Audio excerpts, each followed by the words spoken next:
Good morning, good afternoon, good evening. I go by the name of Caesar, aka Mr. Sneaker Route, and you're tuned in to yet another installment of Apparently This Happened. And a couple things that have happened, and I've been in the tuck and I've been minding my own, but I'm poking my head out now, and these are a couple topics and a couple things that come up in my circles, and people ask me my opinion about these things, and I just speak my mind. So today we're talking about Keefe D. I'm not sure what his government name is. We won't even get into that. But because pretty much you guys most likely know him at this point by his moniker, right? So Keefe D. I first became aware of Keefe D via Vlad TV and a couple write-ups here and there. I can't specify what the publications were. But I would see this dude, and the one thing that would always strike me in the back of my mind was his nonchalant nature. The nonchalant nature behind how you speak about these different occurrences or this particular one event, which is the lead up and then the subsequent untimely demise of Tupac, right?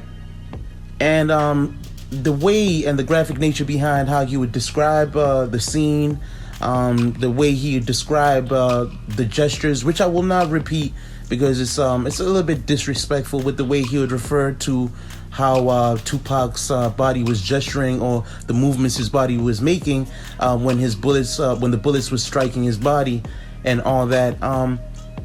It used to just strike me as really surprising, just the nonchalant nature behind how he spoke about these things. And then I would see that he would continually speak about these things, and he was getting more and more comfortable. And and if there's a higher level beyond nonchalant, then it's basically I don't give a beep on that level. He just didn't seem like he gave one SHI, you know the rest, right? So in my opinion, through my experience with people, just studying people, because one thing I love to do, and I'll be giving you guys a little bit of insight into who I am, how I operate and all that. But I'm a person who likes to people watch, and I like to study people, and I like to study people in terms of their characteristics and and figure out what makes them tick, right, to a degree, right? It's just one of my favorite pastimes, and it's just a fun thing to do. And it's not like I analyze people every single moment when I'm talking to them, but like every now and then when I sit down and I think about my interactions and I think about people I deal with, just for me to have a better understanding of who I'm dealing with, and also to have a better understanding of myself in different scenarios, I'll do that. But that's neither here nor there. Let's get back to it, right? When it comes to Keefe D, right?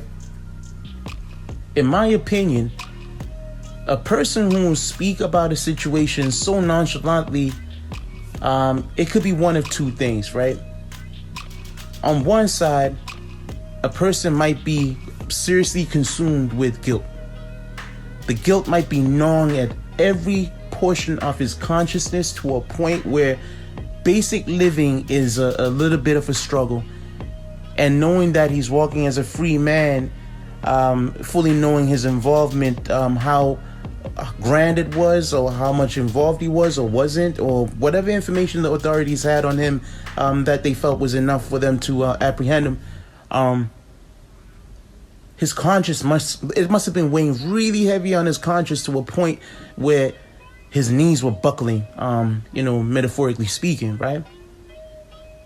So sometimes when people talk about the same thing over and over and over, you're shedding light on a thing over and over and over and over, it might be because you're guilty, because he had a proffer, what they call a proffer. And if you don't know what a proffer is at this point, it's basically an agreement between the government and said person. And in the agreement, you may have a situation where they say, if you give us information in regards to a said incident, whatever you are about to face in terms of time, we will shave off the time, or we might even completely absolve you of whatever the situation is, and you can walk away from the situation with a much lighter sentence than what you expected, right? So with the proffer, if you sign this proffer and whatever information he gave, because apparently he gave a proffer, or he gave some information in regard to his situation, and that's why he was able to walk around a free man. But the thing is this, from what I'm understanding, a proffer only works in the environment or within the confines of whatever the case is, while the case is being discussed or while the case is in motion, right? The minute the case is done, if you so happen to speak about whatever occurred with the same information that you provided in the case, for some reason, it gives them the ability to reactivate the case and to reinvestigate certain things. So while he was a free man, I'm pretty sure people were coming out and people were coming forward pretty much with some information, I'm sure, pointing at certain things and saying, hey, you should have looked there. Hey, man, you should have looked over there. But yeah, that is the situation right now. And subsequently, what happened is he got arrested. He was arrested while taking a stroll in, I think it was Vegas. And even his stroll, he's an older man. Father Time caught up with him. But even if Father Time catches up with you, there's something about having your shoulders up high and walking with your head up high, because you're living the right way. You're doing as much as you can to live righteously, do right by people. Do unto others as you'd like them to do unto you. And but the way he was, even in interviews, the way he was talking, it's like it didn't seem like he had any light on him, coming from him, anything like that. But and when I say these things, I'm not trying to be judgmental. This is me speaking to you, and giving my opinion, right? Like someone can give their opinion about me. If they're wrong, they're wrong. It is what it is. It won't rub me the wrong way unless you're defaming my name. Then that's a little bit different. But I'm not here to defame anybody.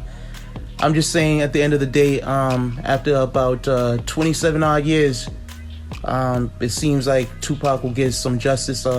Apparently some of the people who were involved are no longer with us. And yeah, it's just the whole situation is very unfortunate, because it all stemmed and it all just blew up from an incident. And then the incident just became one big incident. And then this big incident just became this whole thing looming over hip-hop, where everyone had their conspiracies and everyone had their own thoughts about it and all that. So I say that to say this, guys. Keefe D is arrested, and hopefully everyone involved can just find some peace, and everybody can just find some closure and move on from the situation. Although when it comes to anything to do with emotions, who can find closure, especially when someone is taken away? Somebody who was so talented, so legendary, so captivating, with an aura like that. Who could, right? Whether it's family or supporters, people who just had a genuine, general love. But yeah, with that being said, I go by the name of Caesar, and aka Mr. Sneaker Route. And you were tuned in to yet another installment of Apparently This Happened. I appreciate one and I appreciate all. Please smash the like button, like, comment, subscribe, tell a friend to tell a friend. Share this everywhere with everybody, man. Tell people that there is a new dude in town. There's a new gang in town. Apparently This Happened. And above everything, man, put God first. And then second to that, don't chase a number, chase a dream. And I'll get up with you guys in a second, all right? 1.